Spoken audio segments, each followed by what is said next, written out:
Hello everyone, welcome back to our channel Allied Science Zone. This is Panchakshari. Today in this video I am going to discuss about the Central Nervous System Mastery Series na 4ನೇ module, the cerebrum. The cerebrum is the largest part of the brain. ಈ ವಿಡಿಯೋದಾಗ brain largest part ಆದಂಥ ಸೆರೆಬ್ರೇನ್ದ structure ಹೆಂಗಿರ್ತೈತಿ, ಅದ್ರದ್ದು functions ಏನಿರ್ತಾವೆ, ಅದ್ರಾಗ lobes ಯಾವ್ಯಾವ ಇರ್ತಾವೆ, ಇವನ್ನೆಲ್ಲ one by one ತಿಳ್ಕೊಂತ ಹೋಗೋಣ. ಏನಂತಂದ್ರೆ ಸೆರಿಬ್ರಮ್ ಅಂತಂದ್ರೆ ನಿಮ್ಗೆ ಗೊತ್ತಾಗ್ತೈತಿ. ಏನಂತಂದ್ರೆ ಹ್ಯೂಮನ್ ಬ್ರೈನ್ ಇರ್ತದಲ್ಲ, ಹ್ಯೂಮನ್ ಬ್ರೈನ್ದ ಹೈಯೆಸ್ಟ್ ಪಾರ್ಟ್ ಒಳಗೆ ಅದ ಐತಿ.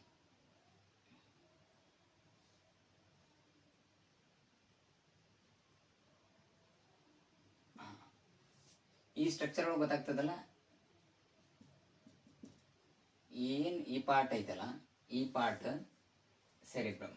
ಅಂದ್ರೆ ಸೆರಿಬ್ರಮ್ ಏನದಲ್ಲ, ಈ part human brain most of the space skull ಒಳಗೆ ಇದು ದೊಡ್ಡದ ಒಂದು ಪಾರ್ಟ್ ಹ್ಯೂಮನ್ ಬ್ರೈನ್ ಒಳಗೆ. ಸೆರಿಬ್ರಮ್ ಅಂದ್ರೆ it's the largest part of the human brain. It consist two hemispheres. ಏನಂತಂದ್ರೆ it consists two hemispheres.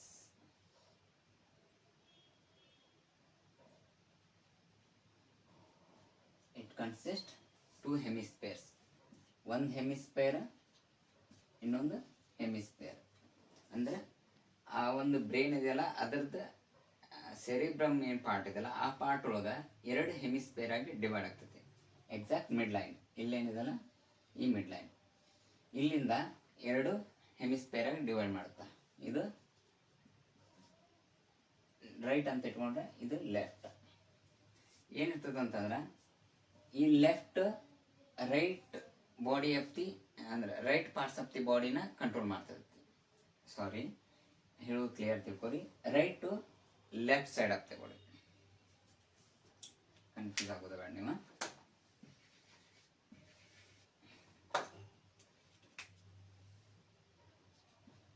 ಇದು ಲೆಫ್ಟ್, ಇದು ರೈಟ್ ಹೆಮಿಸ್ಫೇರ್. ಇದು ಲೆಫ್ಟ್ ಹೆಮಿಸ್ಫೇರ್, ಇದು right hemisphere. Right hemisphere left parts, left side ಏನು parts ಇರ್ತಾವಲ್ಲ, ಇದನ್ನೆಲ್ಲ ಕಂಟ್ರೋಲ್ ಮಾಡ್ತಾ ಇರ್ತೀವಿ. Left side hemisphere right side ಇರುವಂಥ ಬಾಡೀಸ್ನೆಲ್ಲ ಕಂಟ್ರೋಲ್ ಮಾಡ್ತಾ ಇರ್ತೈತಿ. ನಿಮ್ಗೇನು ಗೊತ್ತಾಯ್ತು, ಈಗ ಹೆಮಿಸ್ಫಿಯರ್ಸ್ ಎರಡು ಅದಾವು. ಇದನ್ನ ಕನೆಕ್ಟಿಂಗ್ ಮಾಡೋದು ಟಿಶ್ಯೂನ ಕಾರ್ಪಸ್ ಕ್ಯಾಲೋಸೋಮ್ ಅಂತಾರೆ. ಕಾರ್ಪಸ್ ಕ್ಯಾಲೋಸೋಮ್ ಅನ್ನೋದು ಕನೆಕ್ಟಿವ್ ಟಿಶ್ಯೂ. ಎರಡು ಹೆಮಿಸ್ಫಿಯರ್ಸ್ನ ಕನೆಕ್ಟ್ ಮಾಡೋದು ಕಾರ್ಪಸ್ ಕ್ಯಾಲೋಸೋಮ್ ಅನ್ನುವಂಥ ಟಿಶ್ಯೂ. ಆಯ್ತಾ? ಮೇನ್ ಪಾರ್ಟ್ ಅಂತಂದ್ರಲ್ಲ, ಸ್ಟ್ರಕ್ಚರ್, ಸೆರಿಬ್ರಮ್ ಸ್ಟ್ರಕ್ಚರ್ ನೋಡೋದಾದ್ರೆ it consist two hemispheres right and left, and it's connected by corpus callosum. Corpus ಕ್ಯಾಲೋಸೋಮ್ದ ಕನೆಕ್ಟ್ ಆಗ್ತೈತಿ. ನೆಕ್ಸ್ಟ್ ಬರೋದು ಇದ್ರಾಗ ಲೋಬ್ಸ್ ಅಂತ ಬರ್ತಾವೆ. Frontal lobe, parietal lobe, occipital lobe ಮತ್ತು ಟೆಂಪರಲ್ ಲೋಬ್ ಅಂತ. ನಿಮ್ಗೆ ಅದನ್ನ ನೆಕ್ಸ್ಟ್ ಹೇಳ್ತೀನಿ. ಮತ್ತು ಇನ್ನೊಂದು ಏನು ಪಾರ್ಟ್ ಬರ್ತದೆ ಅಂದ್ರೆ ಇದರಲ್ಲಿ ಗೈರಿ ಮತ್ತು ಈ ಏನು ಬರ್ತದೆ, ಈ ಥರ ಬಂದಿರ್ತಲ್ಲ, ಇದನ್ನ ಸಲ್ಕಿ ಅಂತ ಕರೀತಾರೆ. ಈ ಎರಡು ಪಾರ್ಟ್ ಸೆರಿಬ್ರಮ್ ಒಳಗೆ ಬರ್ತೈತಿ. ನೆಕ್ಸ್ಟ್ ಬರೋದು ಲೋಬ್ಸ್ ಅಂತಂದರೆ ನಿಮಗೆ ಇಲ್ಲಿ ಬರ್ದಿದ್ದು ಗೊತ್ತಾಗ್ತೈತಿ. Lobes of cerebrum. ಲೋಬ್ಸ್ ಅಂತ ಯಾವೆಲ್ಲ ಬರ್ತಾವ? Frontal lobe, parietal lobe, temporal lobe, occipital lobe. ಅದರದ್ದು ಫಂಕ್ಷನ್ಸ್ ನೋಡ್ಕೊಂತ ಹೋಗೋಣ. ಫ್ರಂಟಲ್ ಲೋಬ್ ಅಂತಂದರೆ ಈಗ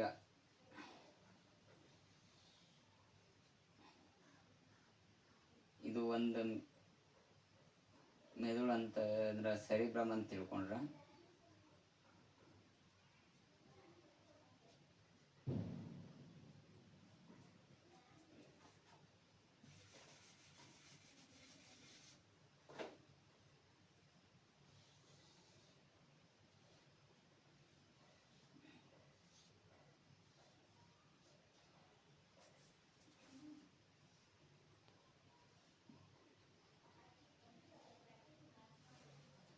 ಇದು ಸೆರಿಬ್ರಮ್ ಅಂತ ಅನ್ಕೊಂಡ್ರೆ ಇದು ಫ್ರಂಟಲ್ ಲೋಬ್, ಇದು ಪ್ಯಾರಾಟಲ್ ಲೋಬ್, ಇದು ಆಕ್ಸಿಪಿಟಲ್ ಲೋಬ್. ಈ ಸೈಡ್ ಏನು ಬರ್ತದಲ್ಲ, ಸೈಡಿಗೆ ಸೈಡ್ ಬರೋದು ಟೆಂಪರಲ್ ಲೋಬ್. ನಿಮ್ಗೆ ಅಂಡರ್ಸ್ಟ್ಯಾಂಡ್ ಅಂತ ಹೆಂಗಂತಂದ್ರೆ, ಈಗ ಒಂದು ಮೆದುಳು ಐತಂದ್ರೆ ಅದ್ರ ಮುಂದ್ಗಡೆ ಬರುವಂಥದ್ದು ಫ್ರಂಟಲ್ ಲೋಬು, ಇಲ್ಲಿ ಬರುವುದು ಪ್ಯಾರಾಟಲ್ ಲೋಬ್, ಆಕ್ಸಿಪಿಟಲ್ ಅಂದ್ರೆ ಹಿಂದ್ಗಡೆ ಲೋಬು, ಟೆಂಪರಲ್ ಲೋಬ್ ಅಂದ್ರೆ ಸೈಡಿಗೆ ಏನಿರ್ತಾವ, ಸೈಡಿಗೆ ಟೆಂಪರಲ್ ಲೋಬ್. ಇದು ಹೆಂಗಿರ್ತೈತೆ ಅಂತಂದ್ರೆ ಎರಡು ಹೆಮಿಸ್ಪೈರಲ್ ಇರ್ತಾವು. ಆಯ್ತಾ?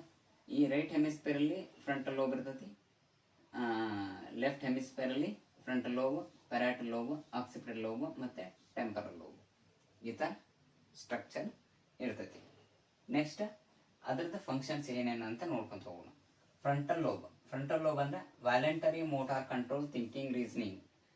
ಅಂದ್ರೆ voluntary control movement, thinking, reasoning and personality and speech production, decision making. Frontal ಲೋಬಲ್ಲಿ ಮೇನ್ ಕಾನ್ಸೆಪ್ಟ್ ಅಂದರೆ ಫ್ರಂಟಲ್ ಲೋಬ್ ಏನು ಮಾಡ್ತೈತೆ ಅಂದ್ರೆ ಯಾವುದೆಲ್ಲ ಕೆಲಸಕ್ಕೆ ಹೆಲ್ಪ್ ಮಾಡ್ತದಂದ್ರೆ voluntary motor control. Voluntary motor control ಅಂತಂದ್ರೆ ನಾವು ನಡೆಯೋದಿರ್ಬೋದು, ಬರೆಯೋದಿರ್ಬೋದು, ಮಾತಾಡೋದಿರ್ಬೋದು, ಮತ್ತು ಥಿಂಕಿಂಗ್ ಆ್ಯಂಡ್ ರೀಸನಿಂಗ್, ಥಿಂಕ್ ಮಾಡ್ಲಿಕ್ಕೆ, ಥಿಂಕ್ ಮಾಡೋಕ್ಕೆಲ್ಲ ಹೆಲ್ಪ್ ಮಾಡೋದು frontal lobe. Personality, speech production, speech ಅಂದ್ರೆ ಮಾತಾಡೋದನ್ನು ಹೇಳಕ್ಕೆ, ಮತ್ತು ಡಿಸಿಷನ್ ಮೇಕಿಂಗ್, ಥಿಂಕಿಂಗ್ ಎಲ್ಲ ಬರೋದಲ್ಲೇ ಫ್ರಂಟಲ್ ಲೋಬ್ನಾಗ. ಸೆಕೆಂಡ್ ಬರೋದು ಪ್ಯಾರಾಟಲ್ ಲೋಬ್. ಪ್ಯಾರಾಟಲ್ ಲೋಬಲ್ಲಿ ಏನಿರ್ತದಂದ್ರೆ, ಏನು ಮೇನ್ ಫಂಕ್ಷನ್ ಅಂತಂದ್ರೆ ಪ್ಯಾರಾಟಲ್ ಲೋಬ್ದ sensory perception, touch and pain. ಅಂದ್ರೆ ಸೆನ್ಸರಿ ಪರ್ಸೆಪ್ಷನ್, ಸೆನ್ಸರಿ ಏನು ನಮ್ಗೆ ಗೊತ್ತಾಗ್ತಾವಲ್ಲ, ಸೆನ್ಸ್ ಆಗಿದ್ವು ಅವನ್ನೆಲ್ಲ ಡಿಸೈಡ್ ಮಾಡೋದು ಪ್ಯಾರಾಟಲ್ ಲೋಬ್. ಮತ್ತು ಟಚ್ಚು, ಪೇನು ಇವೆಲ್ಲ ಸೆನ್ಸರಿ ಒಳಗೆ ಬರ್ತಾವೆ. And temperature and pressure interpretation.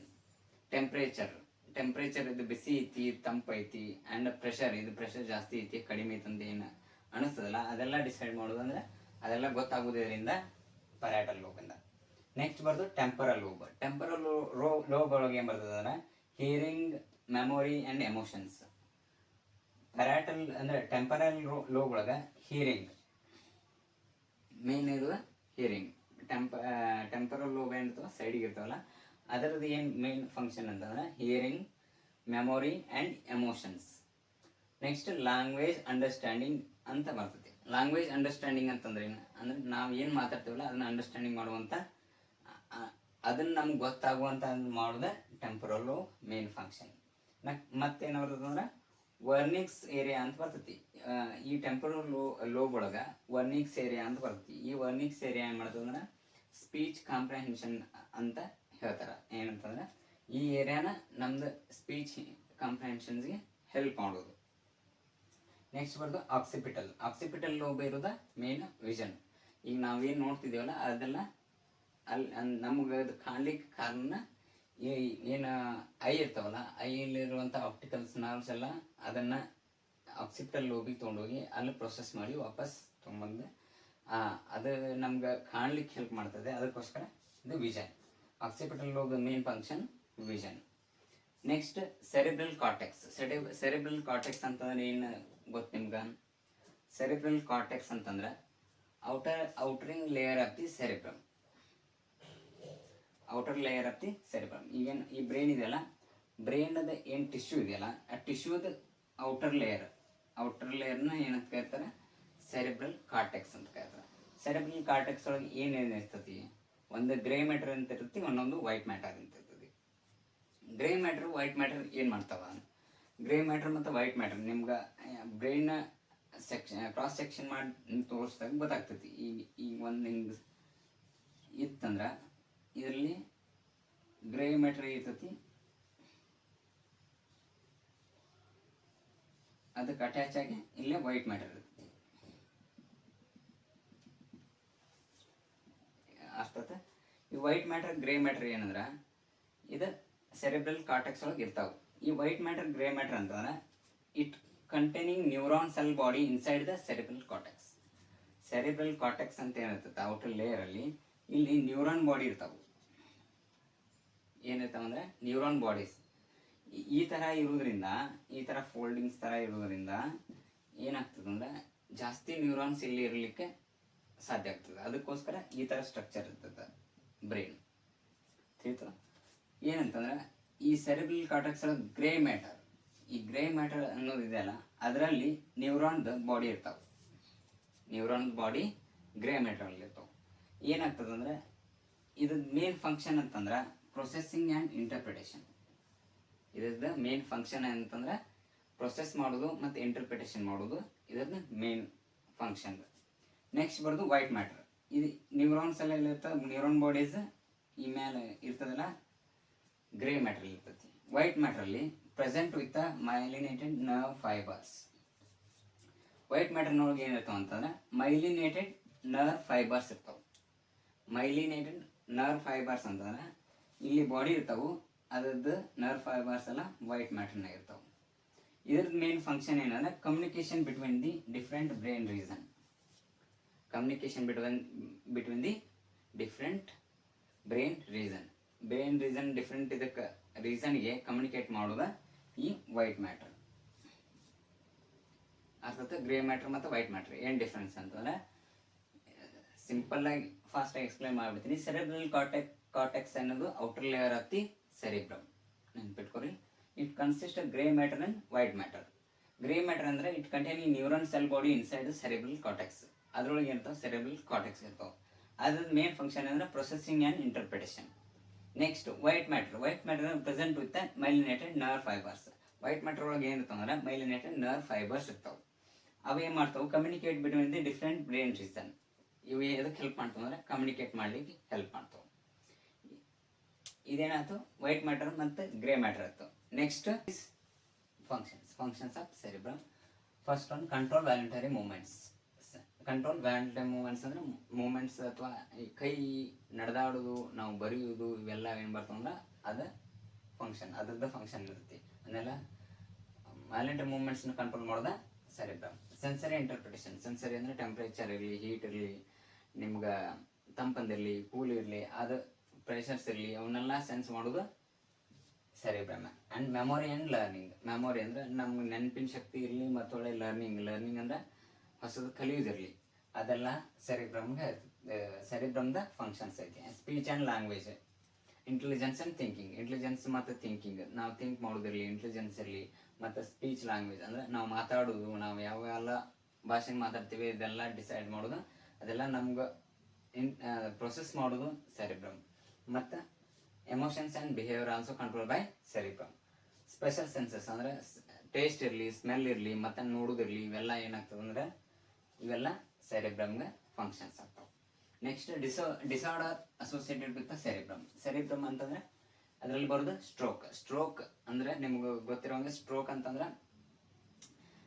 ಸೆರಿಬ್ರಮ್ದು ಯಾವುದೊಂದು ಒಂದು ಪಾರ್ಟಲ್ಲಿ ಬ್ಲಡ್ ಕ್ಲಾಟ್ ಆಗೋದು. ಅಂದರೆ ಮೀನ್ಸ್ ಅದು ಎಕ್ಸ್ಟರ್ನಲ್ ಇಂಜುರಿ ಇರಲಿ ಆರ್ ಇಂಟರ್ನಲ್ ಇರಲಿ. ಇಂಟರ್ನಲ್ ಅಂತಂದರೆ ಲೈಕ್ ಅನ್ಯೂರಿಸಮ್ ಅಂದರೆ ಆರ್ಟ್ರೀಸ್, ಸ್ಮಾಲ್ ಆರ್ಟ್ರೀಸ್ ಇರ್ತಾವಲ್ಲ, ಅಲ್ಲಿ BP ಜಾಸ್ತಿ ಆಗಿ ಹೈಪರ್ಟೆನ್ಸಿವ್ ಆಗಿ ಅದರಿಂದ ಬರ್ಸ್ಟ್ ಆಗಿ ಅಲ್ಲಿಂದ ಬ್ಲೀಡ್ ಆದ್ರೂ ಸ್ಟ್ರೋಕ್ ಆಗೋ ಚಾನ್ಸಸ್ ಇರುತ್ತೆ. ಮತ್ತು ಎಕ್ಸ್ಟರ್ನಲ್ ಇಂಜುರಿ ಅಂತಂದರೆ ಹೆಡ್ ಇಂಜುರಿ, ಜೋರಾದ ಹೊಡೆತ ಬಿದ್ದಿದ್ದರಿಂದ ಅಂದ್ರೆ ಮೆದುಳಿಗೆ, ಅದರಿಂದನೂ ಬ್ಲೀಡ್ ಆಗೋ ಚಾನ್ಸಸ್ ಇರುತ್ತೆ. ಅಂಥ ಟೈಮಲ್ಲಿ ಏನಾಗ್ತದೆ ಅದಕ್ಕೆ ಸ್ಟ್ರೋಕ್. ಆ ಕಂಡೀಷನ್ ಏನಂತಾರೆ ಸ್ಟ್ರೋಕ್ ಅಂತಾರೆ.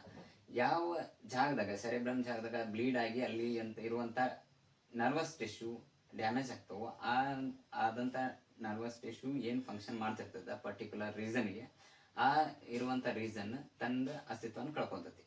ಲೈಕ್ ಏನು ಫಂಕ್ಷನ್ಸ್ ಇರ್ತಾವೆ ಅವೆಲ್ಲ ನಾರ್ಮಲ್ ಫಂಕ್ಷನ್ಸ್ ಆಗೋಂಗಿಲ್ಲ. ಅದಕ್ಕೋಸ್ಕರ stroke also it is a neurological disorder related to cerebrum. And epilepsy ಅಂತಂದ್ರೆ ಸೀಸರ್ ಅಂತಂದ್ರೆ ಈ ಸೆರಿಬ್ರಮ್ದ ಯಾವುದೇ ಒಂದು ಪಾರ್ಟಿಗಿರಲಿ, ಈ ಸ್ಟ್ರೋಕ್ ಅಂತ ಹೇಳಿದ್ನಲ್ಲ, ಇವೆಲ್ಲ ಅದೇ ಥರ ಆ ಸೆರಿಬ್ರಮ್ದ ಒಂದು ಯಾವುದಾದ್ರು ಪಾರ್ಟ್ ಡ್ಯಾಮೇಜ್ ಆದರೂ ಅದೇನು ಮಾಡುತ್ತೆ ಎಪಿಲೆಪ್ಸಿ ಅಂದ್ರೆ ಸೀಸರ್ನ ಪ್ರೊಡ್ಯೂಸ್ ಮಾಡ್ತೈತಿ. ಇದು ಏನಂದ್ರೆ ಸೆರಿಬ್ರಮ್ ರಿಲೇಟೆಡ್ ಡಿಸಾರ್ಡರ್ ಸೀಸರ್ ಅಂತ. ಅಲ್ಝೈಮರ್ ಅಂದ್ರೆ ಇಟ್ಸ್ ಮೆಮೊರಿ ರಿಲೇಟೆಡ್ ಅಂದ್ರೆ ಲಾಸ್ ಆಫ್ ಮೆಮೊರಿ. ಅಲ್ಝೈಮರ್ ಅಂದ್ರೆ ಮರುವಿನ ಕಾಯಿಲೆ ಅಂತಾರಲ್ಲ ಅಲ್ಝೈಮರ್, ಇದೂ ಸೆರಿಬ್ರಮ್ ರಿಲೇಟೆಡ್. ಅಂದ್ರೆ ಈ ಸೆರಿಬ್ರಮ್ ಪಾರ್ಟ್ ಒಳಗಿರುವಂಥ ನ್ಯೂರಾನ್ಸ್ ಯಾವೆಲ್ಲ ತನ್ನ ಕೆಲಸನ ಫಂಕ್ಷನ್ಸ್ನ ಸ್ಲೋ ಮಾಡ್ಕೊಂತ ಬಂದಂಗೆ ಏನಾಗ್ತದೆ ಈ ಅಲ್ಝೈಮರ್ ಅನ್ನುವಂಥ ಸಿಂಪ್ಟಮ್ಸ್ ಕಾಣಿಸ್ತಾ ಹೋಗ್ತದೆ. ಬ್ರೈನ್ ಟ್ಯೂಮರ್ಸ್ ಅಂದ್ರೆ ಏನು ಸೆರಿಬ್ರಮ್ ಇದೆಯಲ್ಲ, ಆ ಸೆರಿಬ್ರಮ್ ಅಲ್ಲಿ ಯಾವುದಾದ್ರು ಒಂದು ಜಾಗದಾಗ ಬ್ರೈನ್ ಟ್ಯೂಮರ್ಸ್ ಆದರೆ ಆ ಟ್ಯೂಮರ್ ಇಂದ ಅಲ್ಲಿರುವಂತ ನ್ಯೂರಾನ್ ಸೆಲ್ಸ್ ಎಲ್ಲ ತಮ್ಮ ಫಂಕ್ಷನ್ಸ್ ನ ಸ್ಟಾಪ್ ಮಾಡ್ತಾವ. ಅಂದ್ರೆ ಪ್ರೋಗ್ರೆಸ್ ಇಲ್ಲಿ ಹೋದಂಗ ಫಂಕ್ಷನ್ಸ್ ಕಡಿಮೆ ಮಾಡ್ಕೊಂಡು ಬರ್ತಾವ. ಅದ್ರ ರಿಲೇಟೆಡ್ ಏನಾಗ್ತದೆ ಅಂದ್ರೆ ಅಲ್ಲಿರೋ ಅದ್ ಏನ್ ಫಂಕ್ಷನ್ಸ್ ಮಾಡ್ತಿರ್ತ ಆ ಏರಿಯಾ ಏನಾಗ್ತದೆ ತನ್ನ ಕೆಲಸ ಮಾಡೋದನ್ನ ನಿಲ್ಲಿಸ್ತಾ ಹೋಗ್ತದೆ. ಇವೆಲ್ಲ 4 ಡಿಸಾರ್ಡರ್ ಅಸೋಸಿಯೇಟೆಡ್ ವಿತ್ ಸೆರೆಬ್ರಲ್. ಇನ್ನೂ ಸಾಕಷ್ಟು ಅದಾವ, ನಾನು 4 ಎಕ್ಸ್ಪ್ಲೇನ್ ಮಾಡಿ ಟ್ರೈ ಮಾಡೀನಿ. ನೆಕ್ಸ್ಟ್ ವಿಡಿಯೋದಾಗ next master series next part ಒಂದೊಂದು ಡಿಸ್ಕಸ್ ಮಾಡ್ಕೊತ ಹೋಗ್ತೀನಿ. ನಮ್ಮ ಚಾನಲ್ ಶೇರ್ ಮಾಡಿ, ಸಬ್ಸ್ಕ್ರೈಬ್ ಮಾಡಿ, ಫಾಲೋ ಮಾಡಿ. ಇದೇ ತರ ಎಜುಕೇಶನಲ್ ಪರ್ಪಸ್ ನಾನು ಒಂದೊಂದು ಟಾಪಿಕ್ ವೈಸ್ ವಿಡಿಯೋ ಮಾಡ್ಕೊಂತ ಹಾಕ್ತಾ ಇರ್ತೀನಿ. ಅಲೈಸೆನ್ಸ್ ಜೋನ್ ಅನ್ನೋ ಚಾನಲ್ ನೀವು ಸಬ್ಸ್ಕ್ರೈಬ್ ಆದ್ರೆ ಅದು ನಿಮ್ಗೆ ಬರ್ತಾ ಇರ್ತದೆ. Thank you so much.